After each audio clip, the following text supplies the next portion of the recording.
Ginalaw pa ng Kamara ang 79.7 billion pesos na budget sa local infrastructure program ng DPWH kahit tapos nang maratify ang budget, ayon daw yan sa pagsusuri ng Senate Budget Research Office. Binawasan daw ang pondo sa distrito ng mga kongresistang hindi sumuporta noon kay Speaker Gloria Arroyo habang dinagdagan ang pondo ng mga kaalyadong kongresista. Pero sabi ni Representative Rolando Andaya Jr., na chairman ng House Committee on Appropriations, walang iligal sa ginawa nila.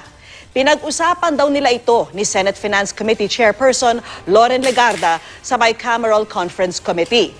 Alinsunod sa saligang batas, bawal nang baguhin ang laman ng isang panukalang ni-ratify na ng Kongreso. Pagka nakita namin iba doon sa ni-ratify namin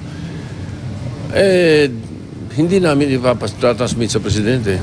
And I will tell the President that this is not what we passed. I'm hopeful na maybe they'll have a change of heart.